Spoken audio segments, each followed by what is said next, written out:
Bien, el proyecto de investigación ha abordado tanto metodologías cuantitativas como cualitativas,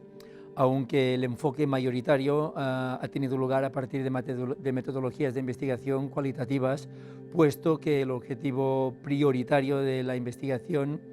responde a conocer, profundizar en el concepto, en los espacios, momentos y procesos que los propios jóvenes identifican como recursos de empoderamiento que pueden potenciar sus capacidades y su posibilidad de actuar en el medio en el cual se encuentran. Aún así, una de las líneas de investigación ha respondido a metodología cuantitativa a través de un cuestionario dirigido a cerca de 1 millar de jóvenes, tanto de entorno rural como urbano, con distintos perfiles. Se ha intentado que la muestra tuviese presencia de distintas variables que pudieran responder a patrones y a perfiles de jóvenes distintos. Y este cuestionario abordaba fundamentalmente temas de incidentes críticos, de momentos y de procesos que los jóvenes podían identificar como claves, respondiendo a la pregunta de qué capacidades les ayudan y qué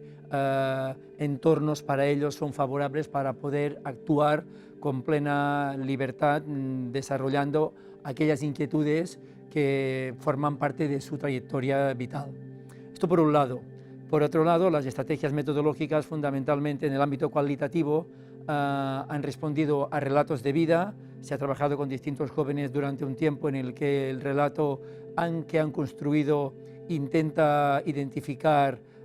situaciones que para el joven han sido significativas y que según sus vivencias son momentos que les han marcado y les han llevado a ser quien son, a partir de un proceso propio de conciencia e identificación del propio joven. Esto nos parece fundamental que tenga este punto de partida.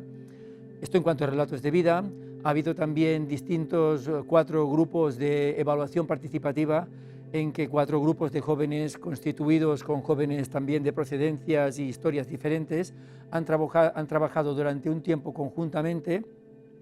proponiéndose un objetivo propuesto por el equipo de investigación que de algún modo les llevaba a discutir también, aunque no directamente, sobre el concepto de empoderamiento. Y una tercera también línea de investigación sobre el tema de análisis más cualitativo ha respondido al proceso de formación de un grupo de jóvenes, de 6 jóvenes en este caso, que a partir de un curso de formación sobre tema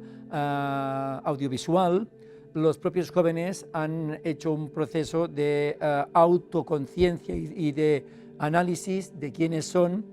de dónde vienen, qué desean en su vida, y este material ha sido luego motivo de análisis por parte tanto de los mismos grupos de jóvenes como de expertos y profesionales en el ámbito de las políticas de juventud y el trabajo con jóvenes. Todo este material se cruza, se mezcla, se triangula al final con los indicadores de empoderamiento juvenil que el equipo de expertos trabaja paralelamente durante el proceso de investigación.